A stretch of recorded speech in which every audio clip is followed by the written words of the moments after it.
Bonjour à tous, merci tout d'abord de m'avoir invité à parler d'art préhistorique de manière générale et de la représentation du cheval en particulier. Alors c'est assez drôle que je commence par parler d'art préhistorique parce que vous allez vous en rendre compte, je vais un petit peu bousculer quelques habitudes de langage et de réflexion, et ça tombe très bien. La phase de discussion après Madame Pinson a ouvert en quelque sorte, a fait une excellente transition vers mon intervention, donc merci beaucoup. Merci à tous. Alors moi j'ai proposé une approche un petit peu différente. Dessine-moi un cheval préhistorique. Mais pourquoi faire? Comment et par qui? Alors ces questionnements seront au cœur de notre réflexion aujourd'hui, mais évidemment c'est à l'occasion d'une plongée dans les images du tout début du Magdalénien, et plus précisément j'irai retrouver régulièrement le site de Piéchégu qui est contemporain de Lascaux il y a environ 21 000 ans. Je vais faire un tout petit rappel de contexte, puisque vous avez peut-être déjà visualisé les vidéos des interventions précédentes, mais il me semble que ça ne fera pas de mal.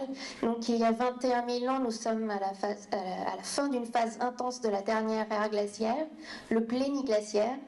Il fait très froid, très sec, et le climat, du moins dans le centre-ouest de la France, est franchement arctique. Donc il fait 15-20 degrés l'été au mieux, et jusqu'à moins 25 en hiver, avec 150 à 200 jours de gel par an. Donc voilà, pour le décor, ça dépayse.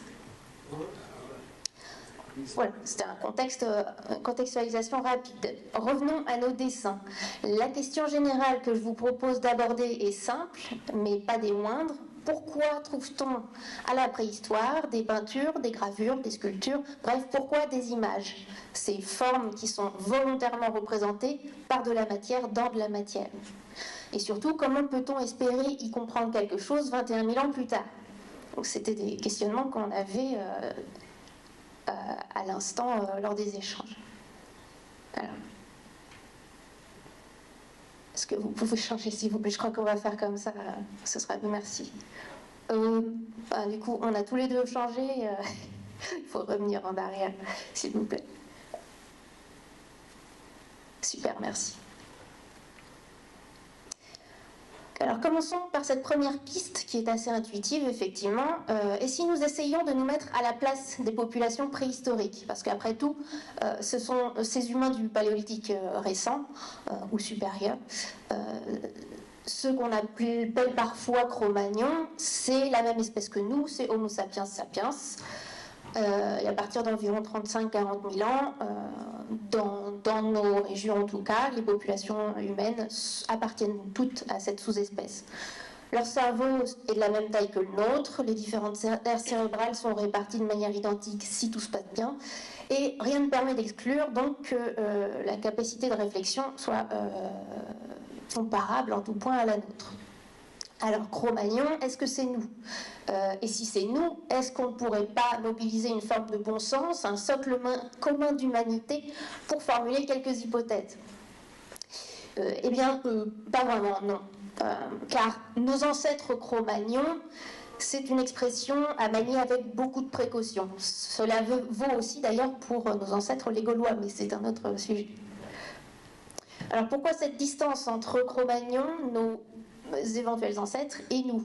Pour deux principales raisons. Le temps long pour commencer, parce que rendez-vous compte aujourd'hui l'écart de vision du monde entre les générations, entre parents et enfants, entre grands-parents, petits-enfants, etc. Alors imaginez sur une échelle de 20 000 ans. La transformation des croyances, des repères, de la conception même du monde peut être fondamentalement différente. Donc ce sont des humains modernes, certes, mais ce n'est pas nous. Par ailleurs, deuxième raison de cette distance entre Cro-Magnon et nous, c'est la complexité des groupes humains. Les sociétés humaines, passées comme présentes, sont faites de déplacements, de fusions, de séparations, de reconfigurations permanentes. Regardez aujourd'hui, excellent exemple et malheureusement, mouvements migratoires, exploration, exil, accaparement de ressources, accaparement de territoires, conflits, fusion culturelle. Donc rien de neuf sous les tropiques, ça se passe aujourd'hui, ça s'est passé il y a 10 000 ans, ça se passait il y a 20 000 ans, ça se passait il y a 100 000 ans. Donc, Cro-Magnon, du moins les populations qui étaient ici sur ce territoire, cette péninsule européenne extrême occidentale, ce n'est pas nécessairement nos ancêtres directs. Voilà ce que je voulais dire. Donc, pourquoi des images? On en était là. À ce stade, il faut être honnête, nous n'avons pas de réponse définitive, on est d'accord. Personne ne sait vraiment, aucun témoignage direct, nous sommes face à un mystère. Et pourtant, c'est précisément ce que je vous propose d'explorer ensemble dans les prochaines minutes. La suivante, s'il vous plaît. Alors, sur quoi peut-on s'appuyer si notre bon sens ne suffit pas? Alors, l'archéologie, de manière générale, l'étude de l'art préhistorique au même titre, c'est une discipline exigeante, c'est même un sacré marathon. Nous l'avons évoqué déjà tout à l'heure. Elle repose sur une méthodologie rigoureuse que je vais vous résumer en 3 grandes étapes, disons. D'abord, documenter les faits. On commence par étudier ce qui est observable, les matériaux, les techniques, la gestuelle, les motifs. Et on en tire des tendances locales, régionales, interrégionales, voire sur des espaces encore plus grands. Deuxième étape, établir des modèles culturels. Quand ces données dessinent un ensemble cohérent dans le temps et l'espace, on parle de culture archéologique. Dans le milieu, on utilise plutôt des termes un petit peu qui font un peu peur, des technocultures, passe encore, ou des technocomplexes. Autrement dit, ce sont des ensembles qui sont définis par l'apparente synchronicité d'apparition ou de changement de plusieurs catégories de vestiges ou de techniques. Donc, a priori, ça paraît bien pour définir une culture matérielle du moins, mais ça reste un concept assez imparfait, mais qui ne reflète pas vraiment la réalité, une réalité complète du moins, parce que la notion de synchronicité des changements n'est pas 100% vraie. Les éléments techniques ne changent pas forcément au même rythme que les éléments plus symboliques. Et dans notre cas en préhistoire, les rythmes de changement, de toute façon, si décalage il y a, sont généralement écrasés et absorbés par notre fourchette de datation, plus ou moins 100 ans, plus ou moins 50 ans dans le meilleur des cas. Et cela sans compter les mécaniques complexes de recouvrement et d'empilement des sols d'occupation. Donc bon, la synchronicité, on va partir du principe qu'elle n'est pas trop mal. Deuxième point pour lequel la culture archéologique est une réalité pas tout à fait complète, c'est que en raison de la conservation différentielle des vestiges, il manque souvent une très grande partie des objets, ceux en matière organique en particulier, qui ont besoin de conditions très spécifiques de conservation. Les matières osseuses, ivoire, bois, animaux, ne se conservent pas toujours bien non plus. Il me semble qu'à Bellegarde, on n'a pas de matière osseuse. Un petit peu, ouais. Par ailleurs, outre la question de conservation différentielle, il y a certains vestiges qui ne sont pas forcément identifiés tout de suite. Cela tient aux techniques d'analyse, par exemple les pollens. On ne s'est pas tout de suite rendu compte qu'il y avait conservation de pollen nécessairement. On n'allait pas forcément regarder au microscope tous les éléments de sédiments. Dans les années 2000, il me semble, on a découvert que les écailles de poissons pouvaient se conserver aussi. Et beaucoup plus récemment, on a réussi à tirer de l'ADN de personnes qui ont porté des perles de parure, ou l'ADN de personnes qui ont vécu sur un sol il y a plusieurs dizaines de milliers d'années. Donc ça promet une sacrée marge de progression en termes de découverte et de diversification des vestiges pour définir progressivement des cultures un peu plus complètes. Autre difficulté des cultures archéologiques, c'est que, notamment parce que conservation différentielle, il arrive qu'on ne se base que sur un seul objet pour établir une culture complète. C'est le principe de fossile directeur. Imaginez qu'aujourd'hui on utilise la brosse à dents comme indicateur culturel. Le couteau c'est encore pire, on va avoir une sacrée culture à travers le globe.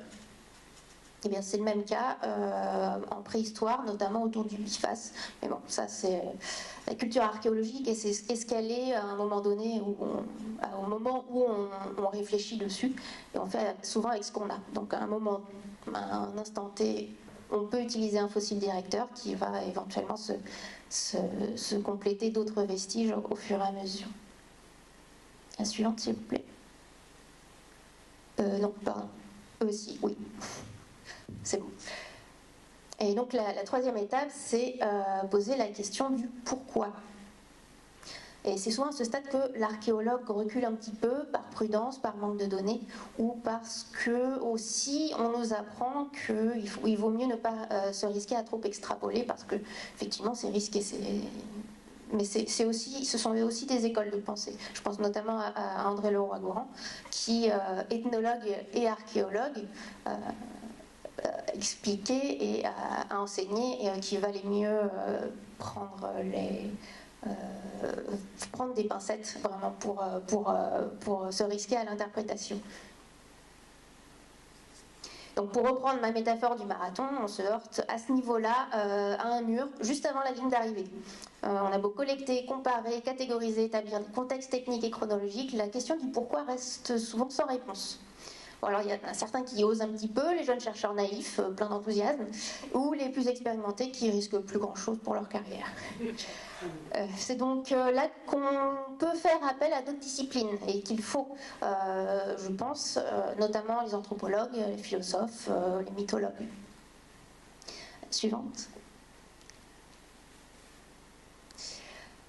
Voici venu le moment de s'aventurer donc sur la face cachée de la Lune. Pour déterminer le pourquoi, je vous propose de changer d'outil. Il faut parfois oser faire un pas de côté, sortir du strict cadre archéologique, en retournant le raisonnement, tout simplement. C'est l'approche hypothético-déductive, à l'inverse de la précédente, qui est empirico-inductive, où on part des données et pour induire des hypothèses. L'hypothético-déductif, on va partir d'hypothèses pour en déduire des choses un peu plus poussées. Donc on ne part plus des données matérielles pour faire émerger les hypothèses. On part de modèles généraux et c'est exactement ce que font les mathématiciens en fait. Avec les axiomes, ils posent des principes de travail a priori qu'on ne peut pas forcément démontrer et ils établissent tous leurs travaux là-dessus. Eh bien, on fait un petit peu la même chose en hypothético-déductif. Ces modèles sont empruntés à d'autres disciplines qui ont beaucoup travaillé sur une diversité d'autres cultures humaines, et en particulier l'anthropologie culturelle et sociale. Et ensuite, nous les soumettons aux données préhistoriques pour essayer de les comprendre. Alors, personnellement, j'ai testé une méthode un petit peu plus poussée et risquée, parce que j'étais une jeune étudiante enthousiaste et naïve, mais enthousiaste, et que je trouvais particulièrement enrichissante et qui consistait à ne pas se satisfaire que d'un seul modèle, mais plutôt de tester plusieurs variantes autour d'un modèle pour les tester sur les données. Et une fois testé sur les données, il en ressortait que certaines variantes étaient plus plausibles que d'autres. Ou pas. Il n'était pas toujours évident de trancher définitivement. Et c'est d'ailleurs un enseignement assez important, je trouve, parce que cette approche a permis d'ouvrir des pistes, de faire apparaître d'autres hypothèses plausibles que les hypothèses qu'on utilise d'habitude comme des certitudes. Donc, voilà, mais c'est une approche très personnelle. Donc, pour interroger les images de Pichegu et des populations magdaléniennes qui les ont réalisées, j'ai choisi de vous embarquer sur des concepts très généraux mais fondamentaux pour espérer approcher et toucher du doigt les images de la préhistoire. Alors, des images, pourquoi faire? Quelle est leur raison d'être? Ensuite, peut-on parler d'art? Nous s'apercevrons que ce qu'on appelle art préhistorique, ce n'est que en fait le sommet de l'iceberg. Et encore, c'est très relatif. Et enfin, d'où vient la manière de faire des images et que peut-on en décrypter? Alors, commençons par cette première question essentielle, des images, pourquoi faire?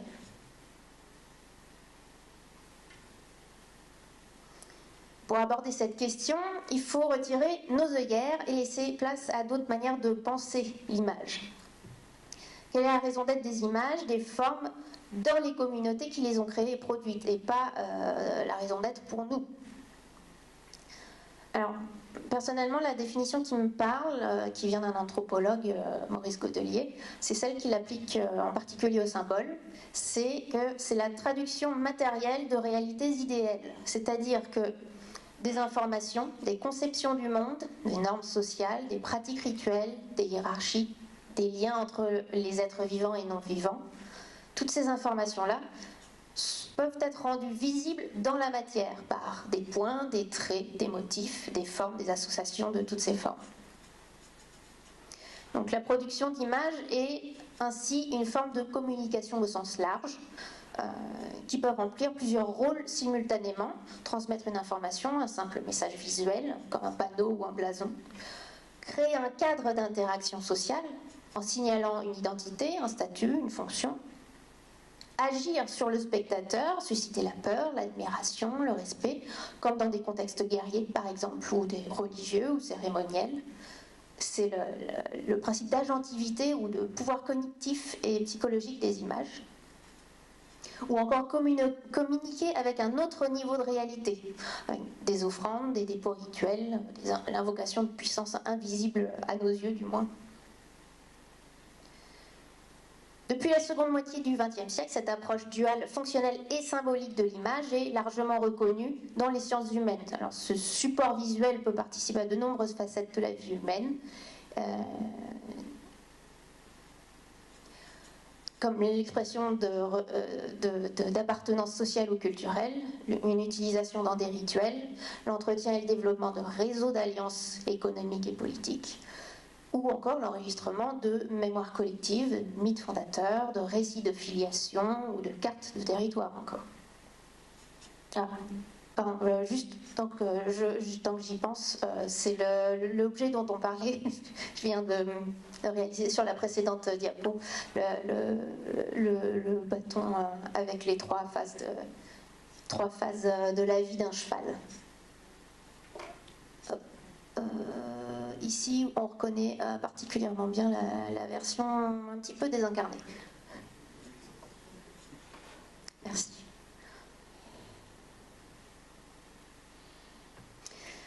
Alors, et comment répondre à cette raison d'être des images? Eh bien, pourquoi pas grâce à l'art? Évidemment, c'est pas aussi évident. Ces images qui sont des formes, des dessins, des graphismes, dans les communautés qui les ont créées et produites, est-ce qu'on leur donne vraiment un statut particulier au sens art?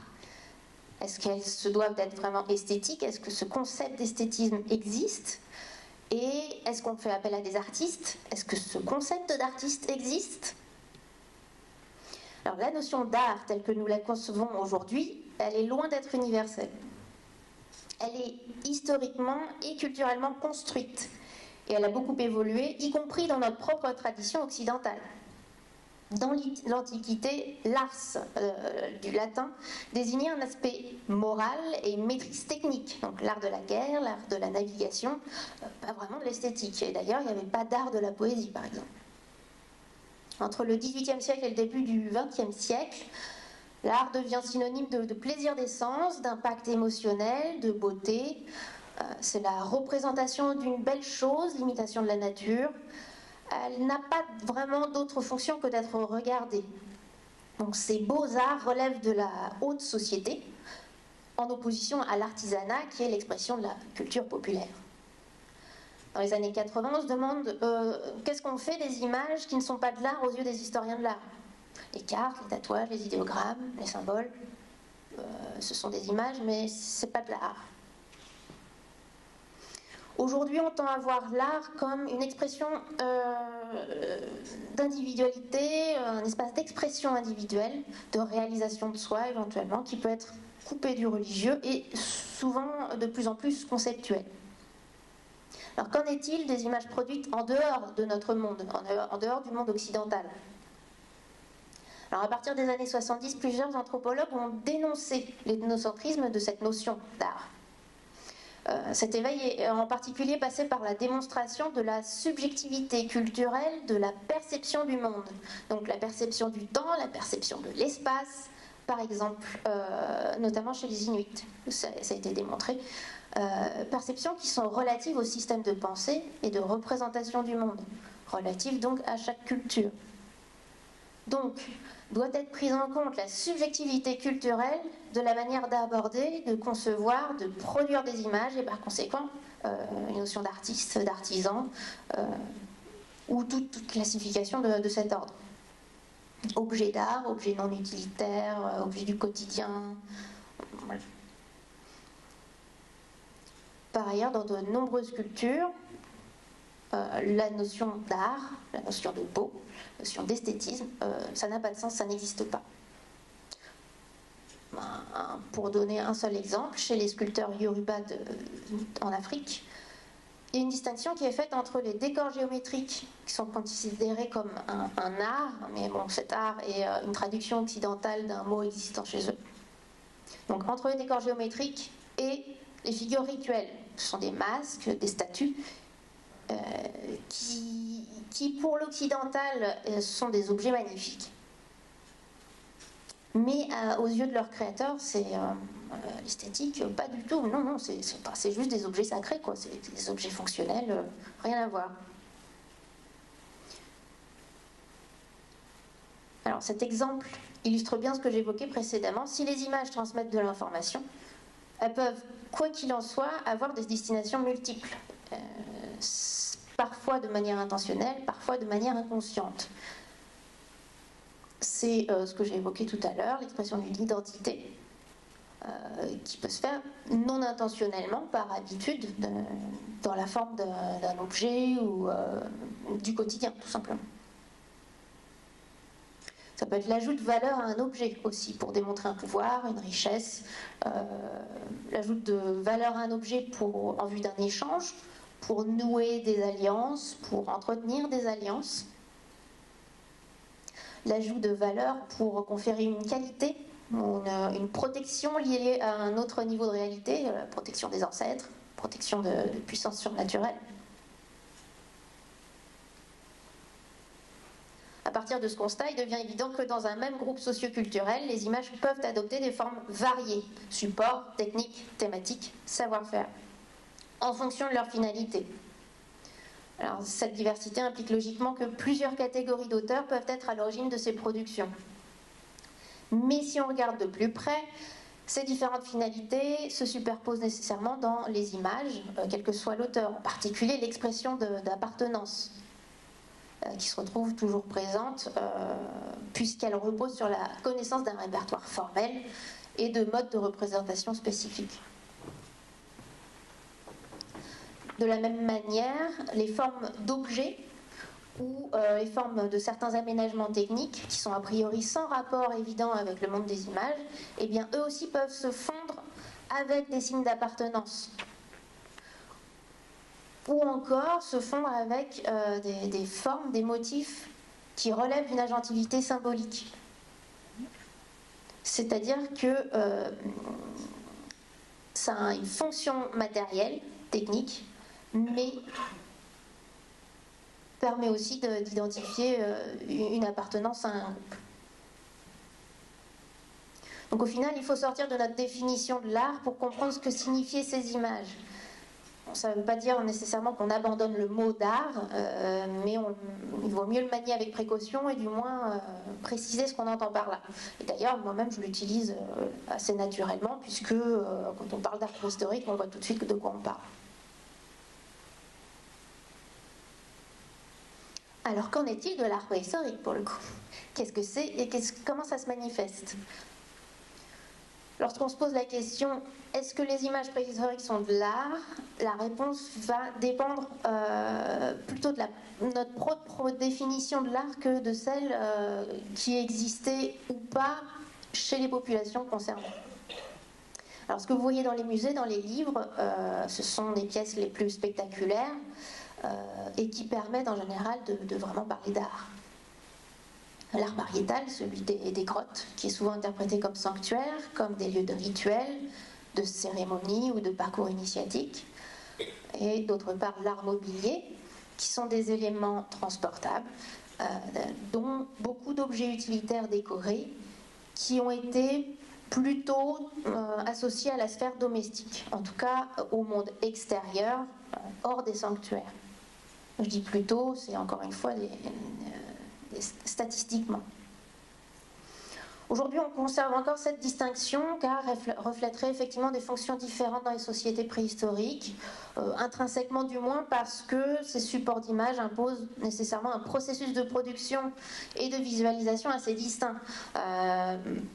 D'une part, l'art mobilier par la mobilité potentielle des images portées, qui sont transportables, qui peuvent accompagner un individu, qui peuvent accompagner une lignée, donc se transmettre d'individu en individu au fil du temps, des générations, ou qui peuvent se transporter d'individu en individu à travers des réseaux d'échange, d'alliances, à travers l'espace. D'autre part, enfin, c'est ça en regard de l'art pariétal qui est nécessairement immobile, qui est ancré dans un espace, ancré dans un territoire, et qui va également imposer un cheminement et une logistique bien particulière, surtout quand il se retrouve en fond de grotte.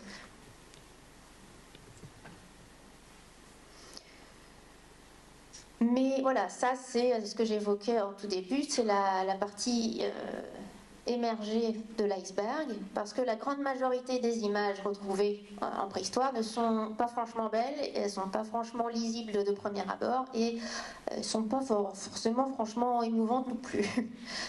Peuvent être fragmentaires, techniquement assez simplistes, d'exécution parfois maladroite, et pas toujours explicitement des images d'ailleurs. C'est pas toujours évident de se dire est-ce que je mets ça dans l'art ? On va le garder en attendant de prendre une décision. Donc la beauté ou l'esthétisme, si les notions existaient, la virtuosité technique ou encore la lisibilité n'étaient pas forcément des critères de production des images à la préhistoire.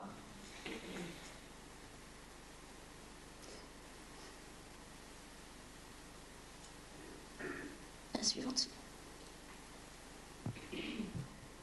Alors, je vais essayer de vous faire un point un peu plus objectif de ce que je visualise à peu près dans la grande catégorie des images préhistoriques. Donc l'art mobilier sur objets transportables, qui inclut des objets remarquables, sans fonctionnalité matérielle, qui sont ornés d'éléments graphiques ou qui sont eux-mêmes figuratifs, par exemple les sculptures. Les parois mobiles qu'on évoquait tout à l'heure, des blocs ou des dalles brutes, qui sont d'éventuelles portions de murs qui ne sont pas franchement transportables et sur lesquels on a des éléments graphiques vraiment explicites. On peut pas se tromper, ça fait effet art pariétal mais mobile. Et enfin, dans l'art mobilier, on a les objets du quotidien qui ont des éléments graphiques qui pourraient avoir une vocation de décor.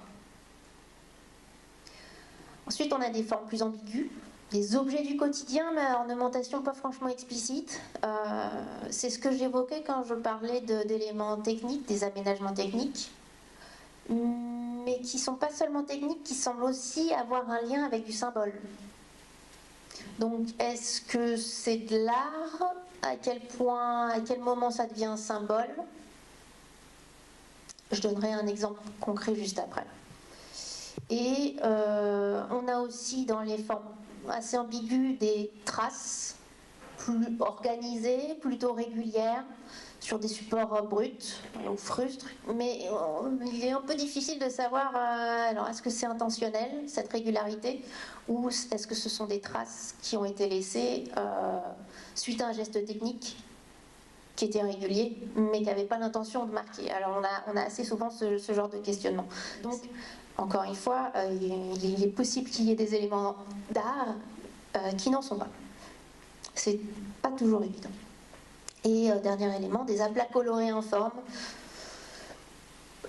Est-ce qu'ils ont voulu laisser de l'ocre ou pas? Est-ce qu'ils avaient l'intention de marquer cette pièce ou pas? Ou est-ce que ce sont des traces techniques? Ça aussi, c'est pas toujours évident.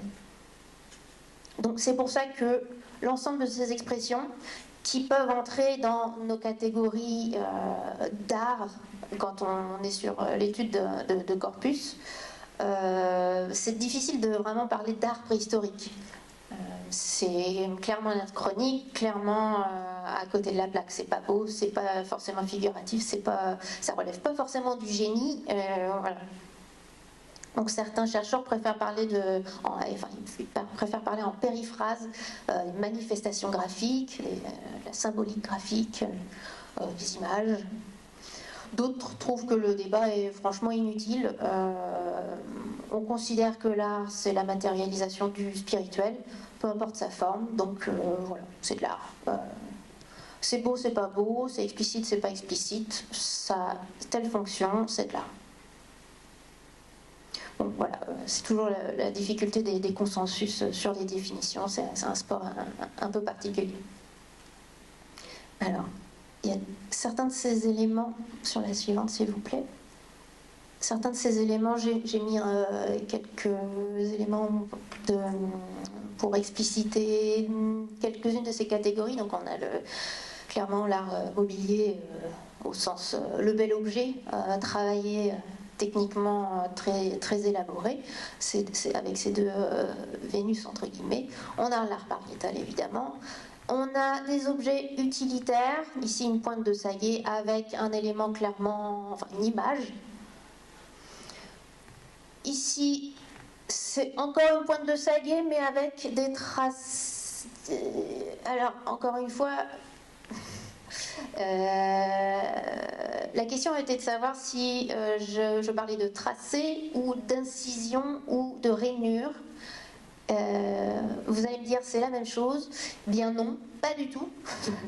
C'est déjà une interprétation de ce qu'on voit, de dire c'est une rainure qui est un élément technique ou c'est un tracé qui sera plutôt un élément symbolique. Et ça, je vais le développer juste après. Ici, on a un support brut, un bout de plancher stalagmitique, mais qui a été clairement orné. Là, on n'a pas trois pauvres traits qui sont à peu près organisés, ils sont clairement organisés. C'est quelque chose de géométrique. Ça vient de Guy Martin, à Lussac-les-Châteaux, dans la Vienne. Ces deux éléments viennent du taillis des coteaux, dans la Vienne aussi. Ici, vous avez une scapula, une omoplate, qui vient du taillis des coteaux aussi. Et on a des ensembles réguliers de traits. Voilà, ça fait partie de ces pièces qui entrent dans la catégorie bâtarde. Et donc, je l'ai regardée, j'en ai fait un relevé et elle est passée aussi chez l'archéozoologue Christophe Rigaud qui a également fait ses observations et on en a conclu que c'était peut-être ça ou peut-être ça ou voilà, donc ça reste tous les deux dans nos catégories avec un point d'interrogation. Ça pourrait bien être technique, bouché ou pas. Et ici, c'est pour représenter la catégorie des aplats colorés, ça vient de Guy Martin aussi. Voilà, ça a l'air d'être plutôt régulier les traces, donc c'est peut-être intentionnel ou pas. La suivante, s'il vous plaît. Alors, ici, je vais développer un tout petit peu le cas des objets utilitaires avec des traces, avec des éléments clairement qui pourraient clairement être techniques, mais en fait qui pourraient être aussi clairement symboliques. Donc on est au taillis des coteaux qui est dans la Vienne. On est dans du magdalénien inférieur, dans sa partie médiane ici, au taillis des coteaux, ça a été enregistré sur une stratigraphie assez fine. Et nous avons, j'en ai reporté ici seulement deux, mais nous avons des 4 pointes de saguet, fragments de pointes de saguet, avec... Alors, au début, c'était des rainures. Voilà, vous en avez une, deux, trois sur celle-ci. Ici, pareil, vous en avez trois. Une ici et deux autres un peu plus haut, à la transition entre les faces. Et quand on a l'habitude de voir le mobilier, notamment magdalénien, mais pas seulement, on se dit, bon, bah voilà, c'est des rainures où on va mettre des petites lamelles dessus, et des tout petits lamelles de silex, qui sont bien tranchantes d'un côté. On les met dedans un petit peu de mastic, et pour la chasse, ça va être super, ça va améliorer les propriétés pour blesser l'animal plus rapidement, le faire saigner plus vite, et il va s'épuiser plus vite, et on n'aura pas à lui courir après. Ça, il n'y a pas de souci, a priori.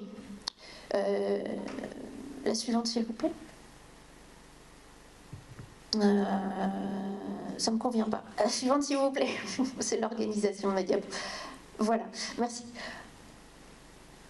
Le problème survient quand on compare ces pièces avec d'autres du magdalénien inférieur, donc excusez du peu Lascaux par exemple, mais aussi deux sites de logerie, les scies et Compulier aussi qui ont été repris plus récemment.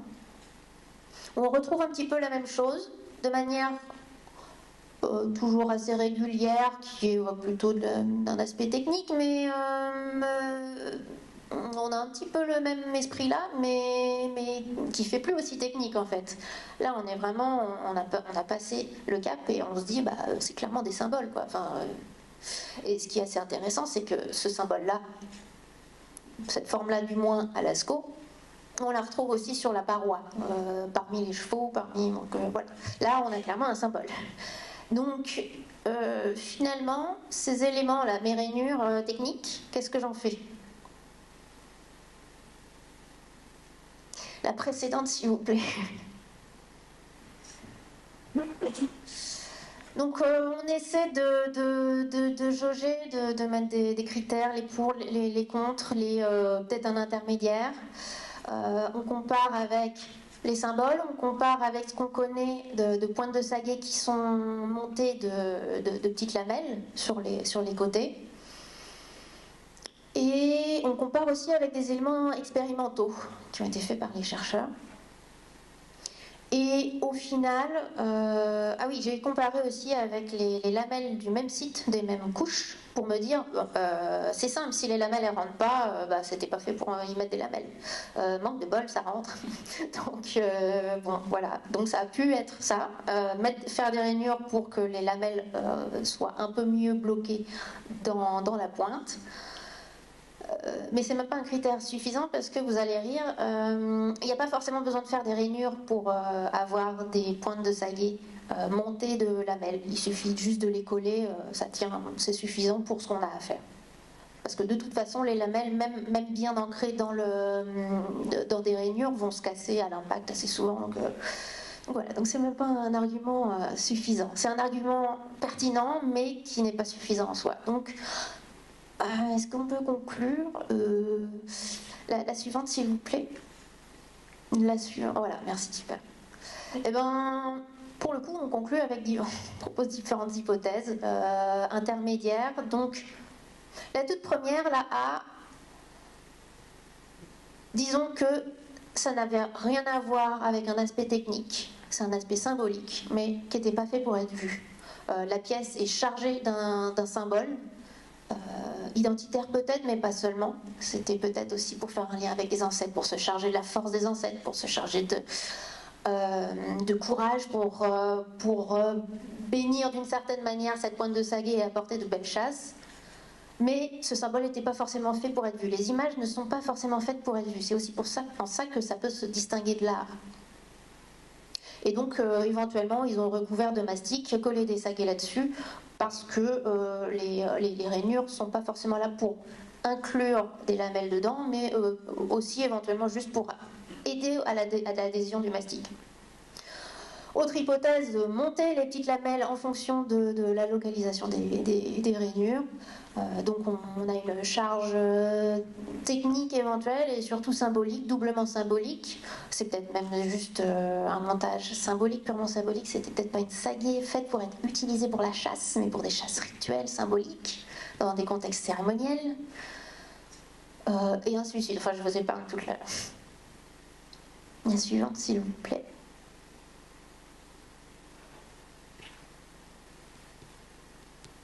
Voilà pour cet exemple d'art ou pas d'art, d'image, mais pas seulement.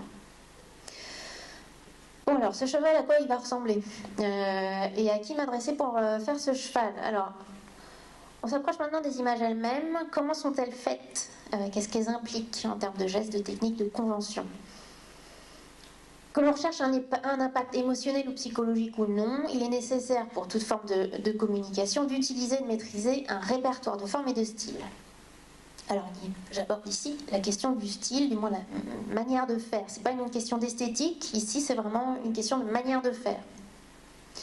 Et la manière de faire quelque chose dans l'humanité, elle n'est jamais neutre. Elle traduit des filiations, des appartenances, des intentions parfois conscientes, parfois non. Alors donc on a des manières de faire, des styles passifs, c'est-à-dire des manières de faire héritées, reproduites par habitude, parce qu'on a toujours vu faire comme ça, et donc on s'est pas remis en question, est-ce qu'on ferait autrement? Bon non, on a toujours fait comme ça. Alors le style passif est assez stable dans le temps long, voire très long, et peut être identifié sur de très très vastes aires de répartition. Je pense que ça fait écho à quelque chose que vous avez vu juste avant. Éventuellement les représentations féminines et Vénus. Il est possible qu'il ait été actif à un moment donné et qu'il manifestait quelque chose intentionnellement et qu'au fur et à mesure de diffusion et d'inspiration, au fil des interactions entre les groupes humains, il a perdu sa force active au profit de nouvelles variantes. Et donc ce style passe au second plan et il fait partie des habitus. Seule une crise majeure de type épidémie, migration, va entraîner un changement fondamental d'un style passif. Ça nécessite un changement fondamental des structures idéologiques, des identités, pour en arriver à ce point-là. Le style actif, les manières de faire actives, donc là c'est plutôt les conventions formelles apprises, transmises consciemment, qui sont reproduites consciemment, parce que cette forme précise, faut pas la rater, sinon ça veut dire autre chose. Et les styles actifs, eux, ils changent de manière un peu plus active, un peu plus régulière, en fonction, au fur et à mesure d'interactions qui évoluent entre les groupes, entre les populations.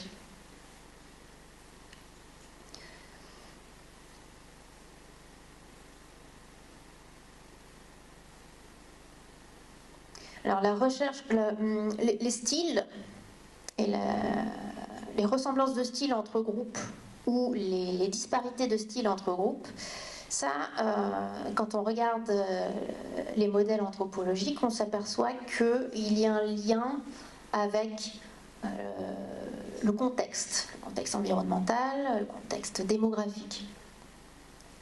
De manière générale, on va rechercher l'entretien de similarités entre des groupes, similarité de style, similarité de contenu d'image.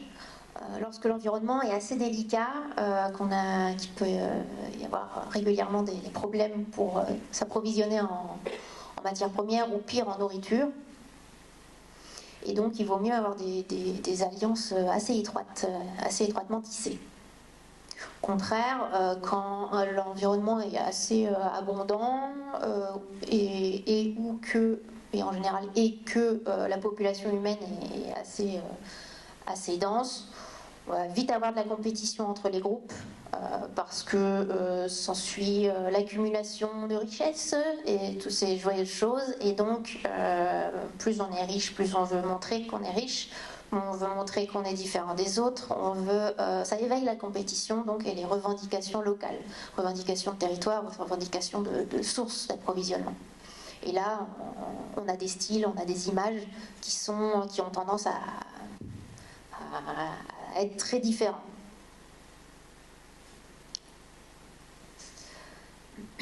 Donc, pour étudier les styles, je pense qu'il vaut mieux combiner deux niveaux d'analyse, même si on a tendance à se concentrer sur les grandes lignes. Donc l'analyse générale des grands motifs, des grandes récurrences, des grandes filiations, où on confronte spatialement les caractéristiques. C'est un travail sur des ressemblances générales, mais très généraux. On fait ressortir ce qui rapproche. Et on révèle par là des réseaux d'échange, des limites culturelles et parfois des unités sociales internes. Alors que si et lorsque on s'intéresse aux détails, des petites variantes qui peuvent paraître anecdotiques, qui peuvent être délaissées, on s'aperçoit qu'on peut identifier des différences de capacité à l'intérieur d'un même groupe. C'est ce qu'on a évoqué avec le travail d'Olivia Rivero. Le travail sur l'observation de différences de capacité pour observer un apprentissage ou des personnes clairement expertes dans la représentation dans des gravures.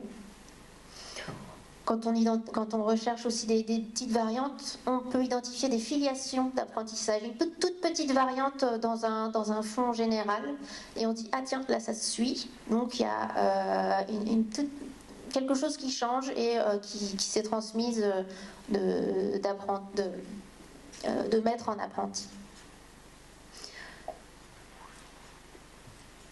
Et quand il y a un peu plus de différence, on peut se demander si déjà il n'y a pas un génie ou quelqu'un qui est obligé de faire ces images-là, mais vraiment c'est pas son truc, il fait ce qu'il peut. Et sinon juste des imperfections de reproduction. Alors ces deux niveaux de lecture permettent de reconstituer une histoire d'interaction complexe et d'évolution et de constitution des unités sociales et culturelles qui sont mouvantes, qui sont connectées, qui se déconnectent, qui se reconnectent avec d'autres. Alors, pour la préhistoire, qu'est-ce qu'il en est? On part du principe que ça devait fonctionner de la même manière par rapport à nos modèles anthropologiques. La suivante, s'il vous plaît. Alors en termes d'univers stylistique, on identifie de grandes tendances nécessairement, ça on l'a déjà un petit peu aperçu. Des grandes tendances sur de très larges espaces, parfois des espaces particulièrement gigantesques, quasiment toute l'Europe, au sens géographique. Si on se focalise sur la figuration féminine, c'était particulièrement impressionnant, mais est-ce que c'est un thème significatif? On s'aperçoit aussi qu'on le retrouve au néolithique, on s'aperçoit qu'on le retrouve aussi dans l'art de la Renaissance. À quel niveau c'est significatif pour dresser des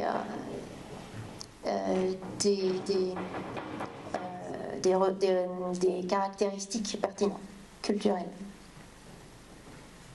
Au Gravétien en particulier, c'est un petit peu plus... Si on se concentre sur ces représentations féminines avec des formes généreuses et très appuyées au niveau de la poitrine et des fesses, on a quelque chose déjà un petit peu plus recentré, par exemple.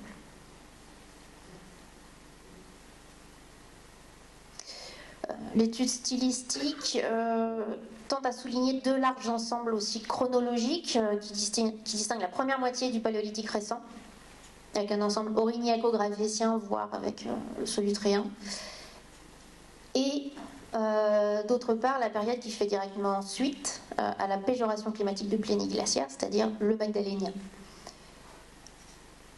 Et à la fin du magdalénien, on arrive sur encore des changements environnementaux assez lourds. C'est la fin de l'ère glaciaire et on a encore de nouveau des changements stylistiques profonds. Donc ça fait écho à ces grandes crises qui imposent une renégociation profonde des représentations du monde et des styles passifs. Alors, en réalité, au magdalénien, on n'a pas... Enfin, ok, on a un grand ensemble qui permet d'identifier que c'est du magdalénien, mais en fait, c'est beaucoup plus compliqué que ça. En fait, ça se caractérise par la diversification des solutions graphiques pour représenter chaque détail. Donc, une oreille, on peut la représenter d'une manière particulière, mais on peut la représenter de plein de manières chez les magdaléniens. Idem pour le naseau, idem pour la crinière. Donc, on a tendance à se dire... C'est plus détaillé, c'est plus réaliste, c'est plus naturaliste. De manière générale, c'est l'impression qui en ressort, en particulier pour l'art pariétal ou l'art mobilier qu'on montre le plus. Mais en réalité, il y a beaucoup de choses qu'on ne montre pas et qui qui souligne une diversification des manières de faire. Je vais montrer des images juste après. On identifie aussi des manières de faire un peu différentes entre les supports de ces images. Bon, c'est encore une fois à nuancer, mais entre l'art pariétal et les supports mobiles déjà, et surtout entre les supports mobiles des objets, des éléments façonnés d'une part, et les objets qui sont bruts, des plaquettes ou des plaquettes osseuses au sens les os plats par exemple, les scapulas ou les os du bassin. Mais bon, c'est des tendances qu'on voit au magdalénien, mais encore une fois, c'est pas aussi strict que ça. La suivante, s'il vous plaît. Donc je vais terminer sur sur les chevaux et en particulier les supports lithiques. Pour commencer. Dans le magdalénien moyen. Donc ici, on se retrouve de nouveau dans le Poitou avec quelques sites majeurs de l'art, enfin non, quelques sites majeurs dont je vais parler du moins. Donc la marche avec les centaines de plaquettes gravées, le chafaud qui a de la plaquette gravée et un peu d'industrie osseuse aussi. Le roc aux sorciers qui a un peu de plaquettes gravées, mais c'est surtout du pariétal. Et ça, vous en avez déjà vu pas mal. Et le taillis des coteaux où on a une plaquette gravée. Et là, pour le coup, on est clairement dans un site. On parlait de la fonctionnalité des sites. Ici, c'est...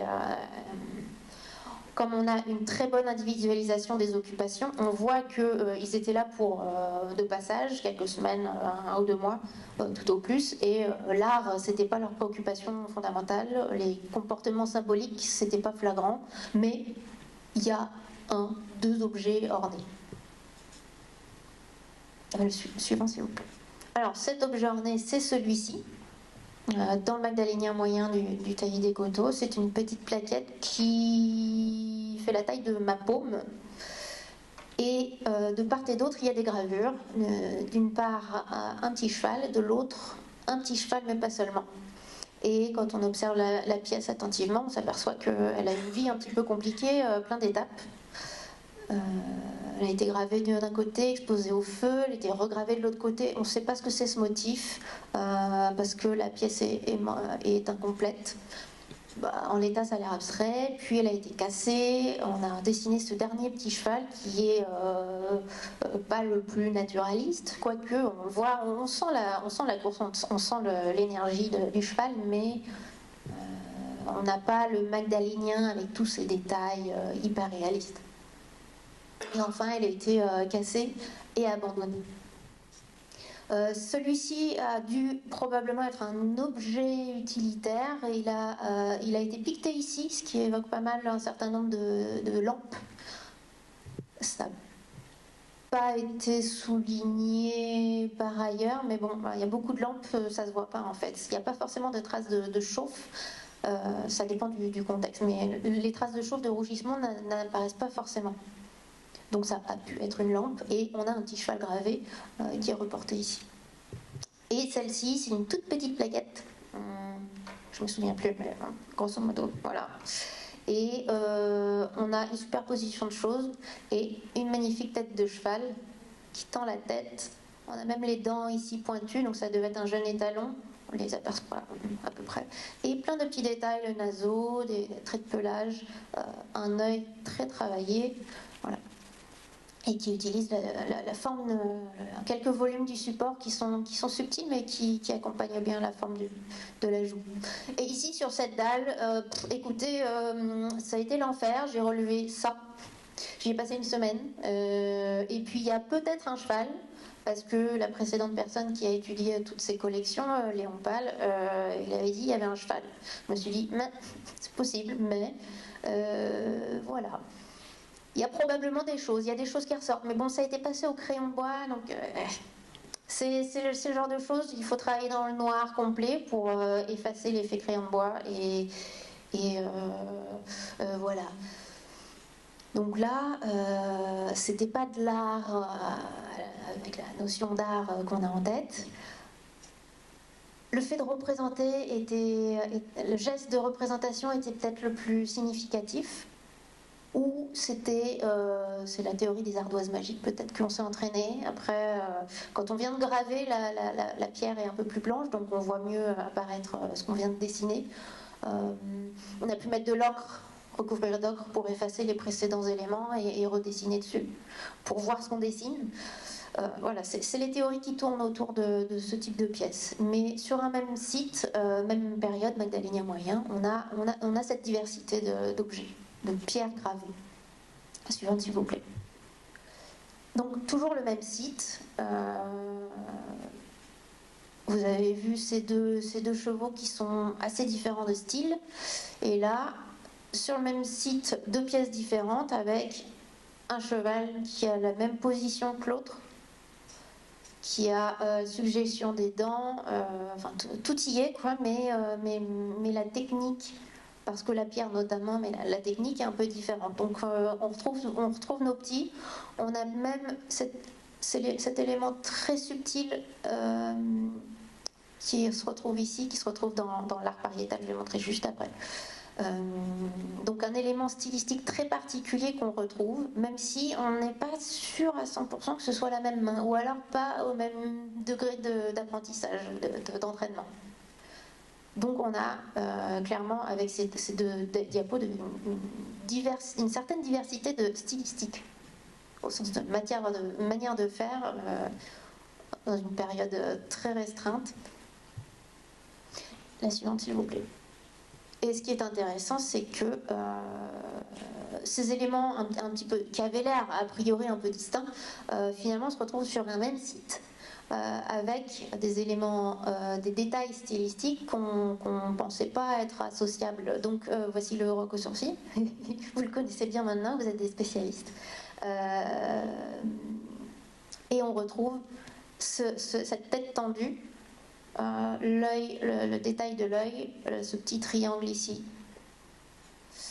qu'on retrouve ici, je crois aussi, si je ne me trompe pas, et les dents, le naseau bien ouvert et les dents. Ici, ici, ici. Ici, plusieurs versions des pattes pour suggérer le mouvement, peut-être. Donc voilà, on a deux sites qui sont séparés d'une vingtaine de kilomètres, il me semble, ce qui représente 4-5 heures de marche. C'est parti.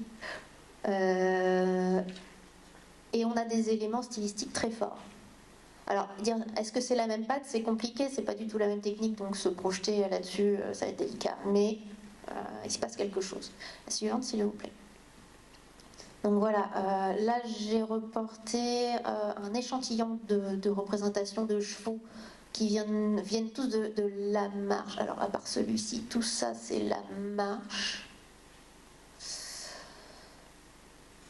Ici c'est le chafaud qui est un petit peu plus récent et on perçoit une différence stylistique par rapport à l'autre lot. Ici on retrouve le taillis des coteaux. Et ici, encore une fois, le chafaud. Donc, il y a des ressemblances de proche en proche, mais une certaine diversité de manière de faire, quoi qu'il en soit. C'est ce que je vous dis, au Magdalénien, on a une ambiance globale, stylistique, mais il y a aussi pas mal de manières différentes de faire. Donc, et c'est une qualité de dessin qui n'est pas toujours... enfin on se dit c'est pas toujours ça, quoi. Donc est-ce qu'on peut parler d'artistes de la préhistoire?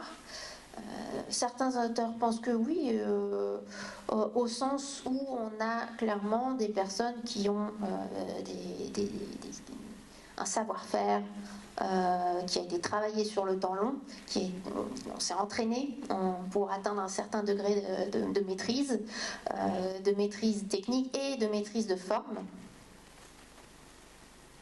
Donc apprentissage rigoureux.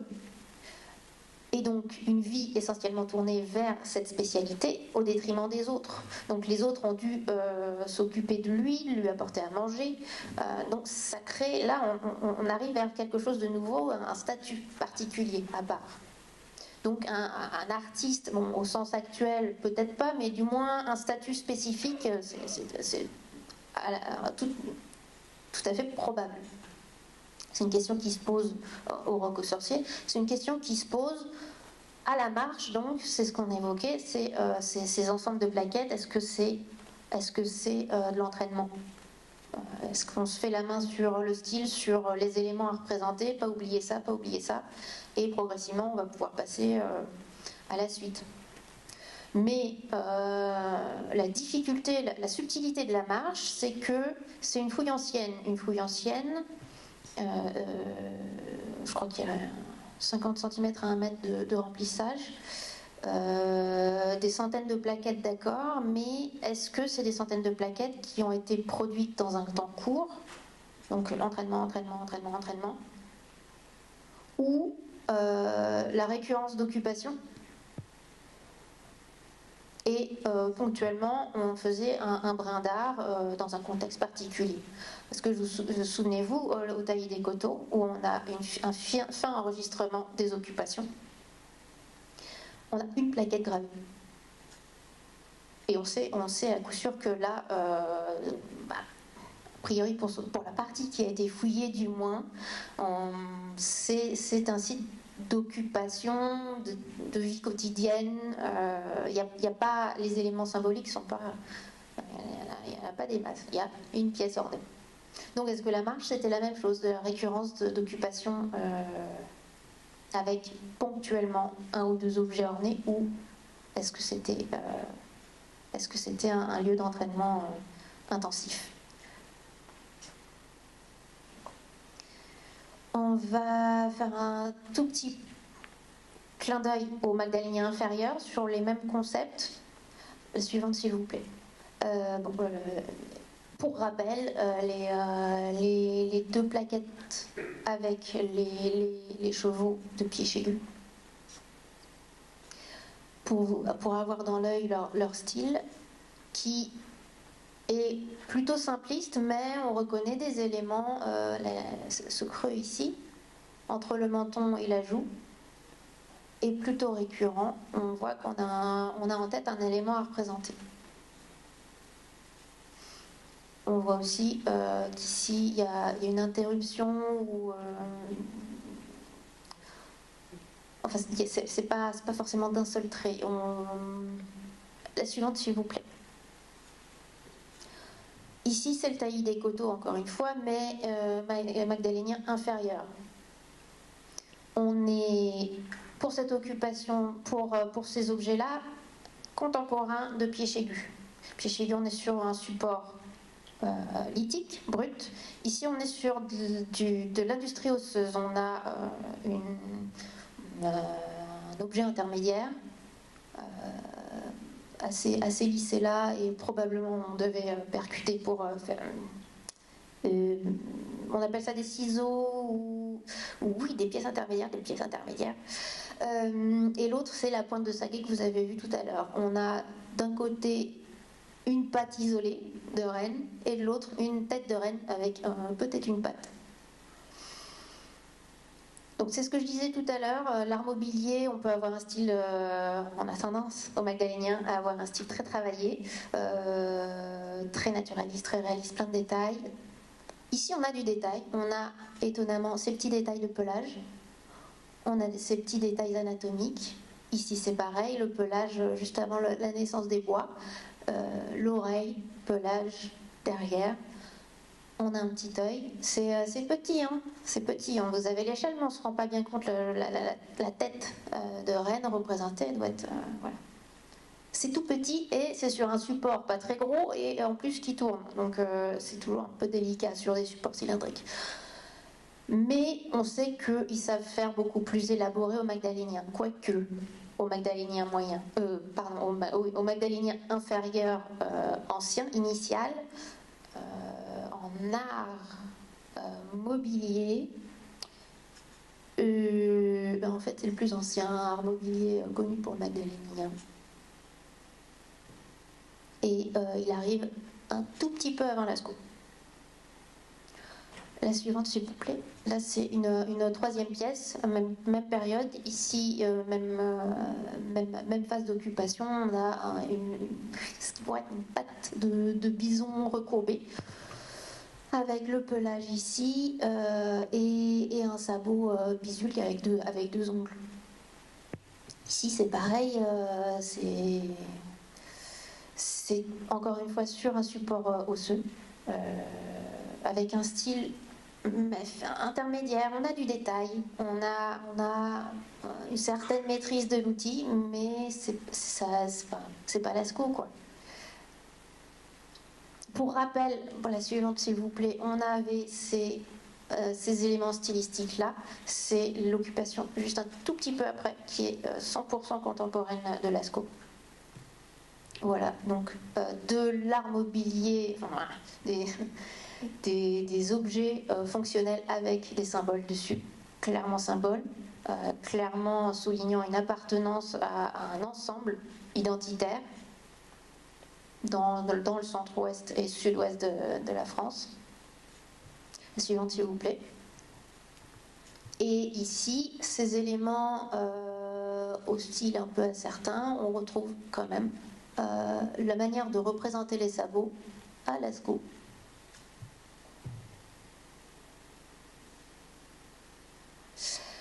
Je vous ai rappelé ici, ce sont des gravures sur des supports bruts de la pierre brute à Gandil, Tarn-et-Garonne, qui est un tout petit peu plus récent, mais toujours magdalénien inférieur. Et on a toujours ce style intermédiaire, en fait. C'est voilà, on sait ce qu'on fait, mais c'est pas toujours. Globalement, on sait ce qu'on fait. On sait ce qu'on fait. On a une forme en tête, mais c'est pas les objets, c'est pas l'art magdalénien tel que vous le représentez. Soyons honnêtes. Ils sont fous, on est d'accord. Ils sont trop mignons, mais c'est pas l'art magdalénien. Et pourtant, c'est le tout début de l'art mobilier magdalénien.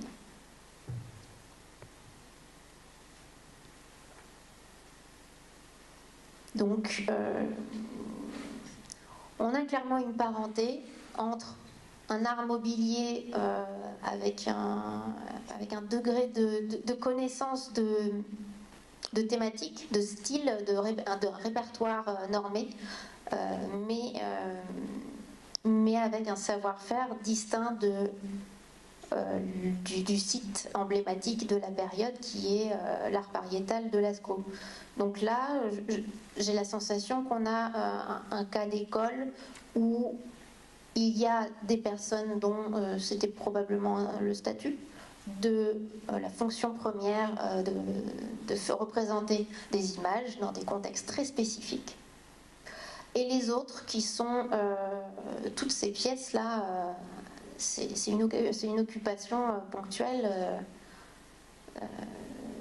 Il y en a deux, trois. Oui, c'est des couches différentes. Il y en a deux dans la même couche, mais enfin, c'est pas les grands sites d'art. Il n'y a pas 12 000 objets dans la même couche. Il y a deux objets dans une couche, dans une occupation.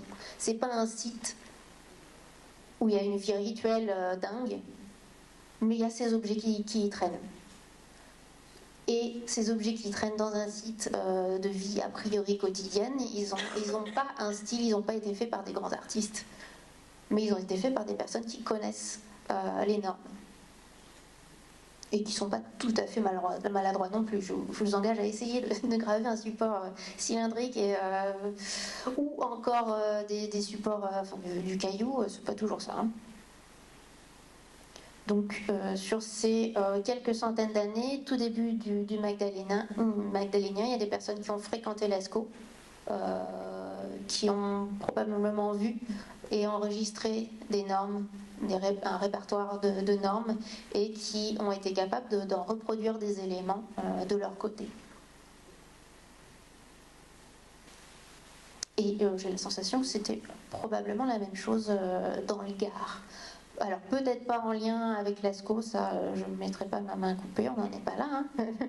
Mais en tout cas, dans l'idée, on a des supports, des supports lithiques bruts dans un site de vie plutôt de vie quotidienne, mais encore une fois, la séparation entre le quotidien, l'utilitaire brut, le technique, le fonctionnel concret, et le monde du symbolique est à prendre avec des pincettes, puisqu'il y a dans des sociétés dites traditionnelles, le fonctionnel brut, le monde du concret n'est pas distinct du monde du symbolique. Les deux sont lourdement intriqués. Voilà. Je m'arrêterai sur ces mots. La dernière diapo, s'il vous plaît. Merci. Voilà.